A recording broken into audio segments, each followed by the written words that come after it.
বিসমিল্লাহির রহমানির রহিম। আসসালামু আলাইকুম। জনতার রান্নাঘর থেকে সবাইকে জানাচ্ছি শুভেচ্ছা। আশা করি সবাই ভালো আছেন। আজকে যে রেসিপিটি করব সেটা এক ধরনের সমোসা তৈরি করব, নিজের স্টাইলে করব। সেজন্য এখানে আমি নিয়ে নিয়েছি 4টা মুরগির কলিজা এবং গিলা, আর নিয়েছি 2টা আলু একটু ছোটো ছোটো করে কেটে নিয়েছি, সিদ্ধ আলুটা, আর 4টা নিয়েছি পেঁয়াজ একটু মোটা মোটা করে কেটে নিয়েছি, আর নিয়েছি 4টা কাঁচামরিচ। এখানে হলুদের গুঁড়া, মরিচের গুঁড়া, ধনিয়ার গুঁড়া, ভাজা জিরার গুঁড়া, গরম মশলা, আর নিয়েছি চাট মশলা, সবগুলো হচ্ছে আধা চামচ, আর নিয়েছি আদা রসুনের পেস্ট, সেটা হচ্ছে 1 চামচ, আর নিয়েছি স্বাদ মতন লবণ। এখানে নিয়ে নিয়েছি 1 কাপ ময়দা। এটাতে স্বাদ মতো একটু লবণ দিয়ে দিলাম।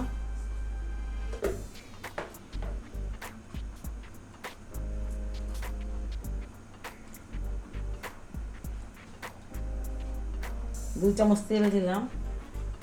এটা একটু ভালো করে মিশিয়ে নিব।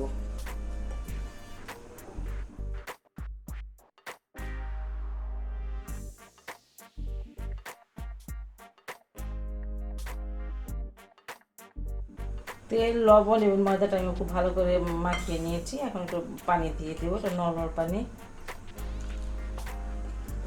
অল্প দিব, বেশি দিব না একসাথে, যাতে শক্ত ডো হয়।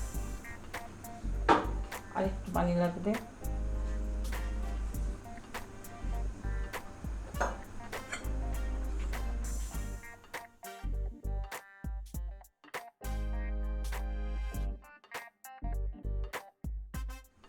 অনেক সময় দেখা যায় মুরগির কলিজা গিলা এগুলা অনেকে খেতে চায় না,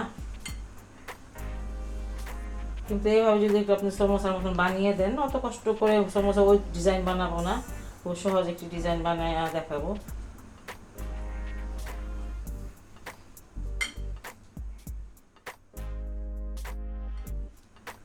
ময়দার ডোটা আমার হয়ে গেল। এখন আমি একটু রেস্টে রেখে দেবো, আর এই ফাঁকে আমি ভিতরের পুরটা তৈরি করে নেব। আদা রসুনের পেস্টটা দিয়ে দিলাম। তেলটা ভালো করে গরম হয়নি আমার, অবশ্য অল্প একটু তেল দিয়েছি, 1 চামচের মতন, বেশি তেল দেওয়া লাগবে না।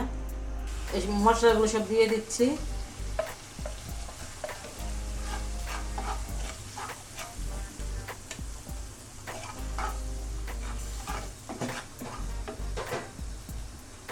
আর এই যে কলিজা গিলা, এগুলো দিয়ে দিচ্ছি।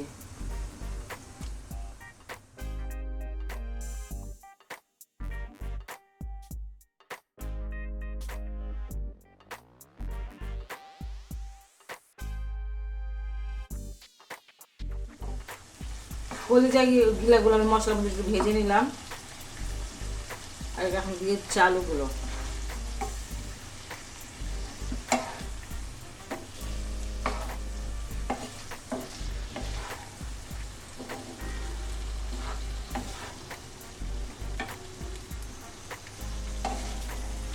কোনো পানি দিব না, কারণ কোনো পানি দেওয়া লাগবে না। এটা তো আমার আবারও এসে সমোসা যখন বানাবো, এটা তেলে ভাজতে হবে। এটা তো পুর তৈরি করতেছি। আর এই পেঁয়াজটা দিয়ে দিচ্ছি, পেঁয়াজটা মোটা মোটা করে কেটেছি, সমোসা পেঁয়াজ কিন্তু মোটা মোটাই হয়। কাঁচামরিচ পেঁয়াজটা দিয়ে দিলাম।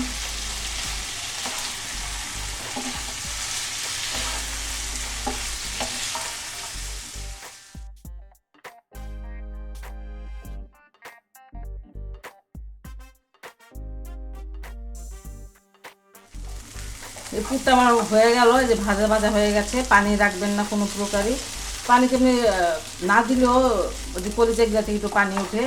যাই হোক, এগুলো আমি খুব সুন্দর করে একদম ভাজা ভাজা করে ফেলেছি। আর এখন ঠান্ডা করে তারপরে দেখাবো যে কীভাবে বানাতে হয়। ডোটা আমি নিয়ে নিলাম, ডোটা হয়ে গেছে রেডি সমোসা বানানোর জন্য। 2 ভাগে ভাগ করে নিলাম।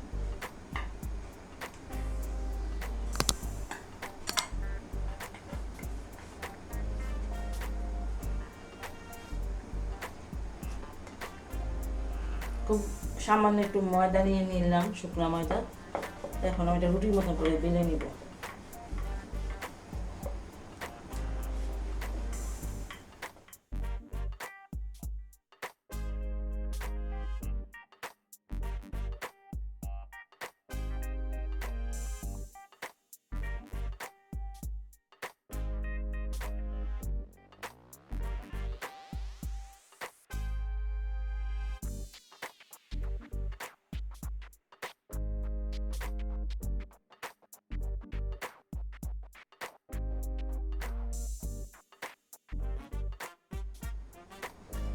সাইডগুলো পাতলা করে নিতে হবে, শুধু মাঝখানটা পাতলা করলে হবে না।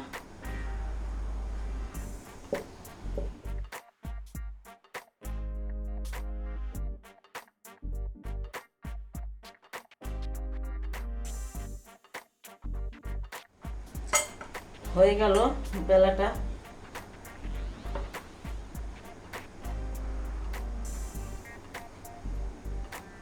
কিনারগুলো কেটে নিচ্ছি।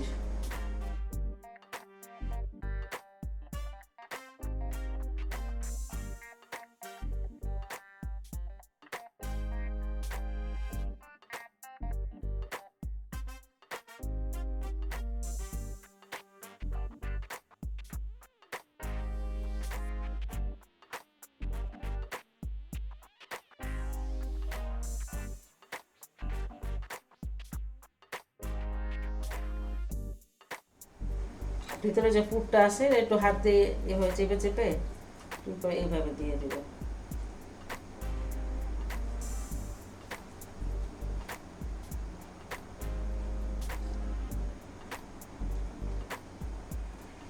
তারপর এই যে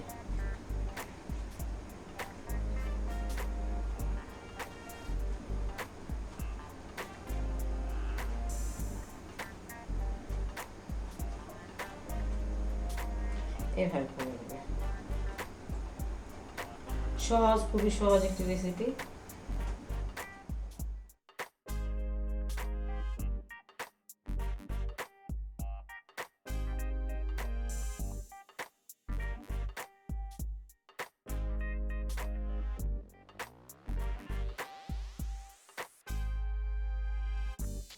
এইভাবে করে আমি সবগুলো বানিয়ে নিব।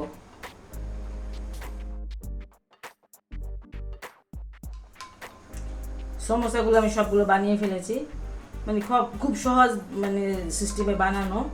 আর এখানে আমি এই চামচের 1 চামচ নিয়ে নিয়েছি ময়দা, আর সামান্য লবণ নিয়ে পানি নিয়ে নিয়েছি একটুখানি। আর এটা এইভাবে একটা ঘন একটা ব্যাটার বানিয়ে নিয়েছি। আর এটাতে চুবিয়ে চুবিয়ে আমি তেলে ভেজে নেব। এটা চুলায় একটা প্যান দিয়েছি কিছুটা তেল। ডুবো তেলে ভাজবো না, এই ময়দাতে একটু এইভাবে ডুবিয়ে দুই দিকটা ডুবিয়ে নেব, যাতে এর ভিতরে যে পুরটা বের না হয়ে যায়।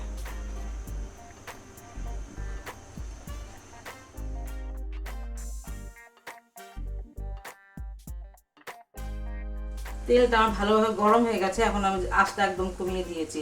হালকা আঁচে এটা ভাজলে পরে পুরোপুরি একটু মচমচা হয়। বেশি আঁচে দিলে উপরটা পুড়ে যাবে, ভিতরটা সুন্দর হবে না, মচমচা হবে না।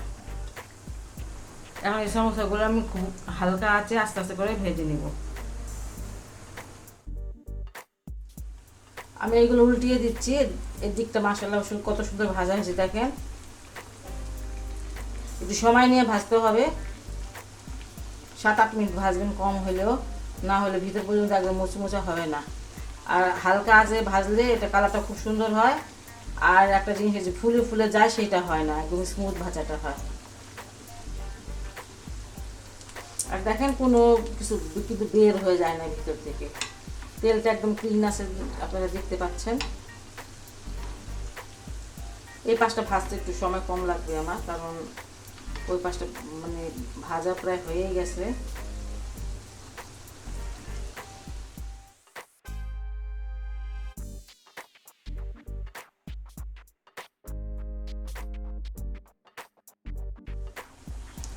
এটা আমার ভাজা হয়ে গেল, দেখেন সব দিকে খুব সুন্দর ভাজা হয়েছে মাশাআল্লাহ। এখন আমি এগুলো উঠিয়ে নেব।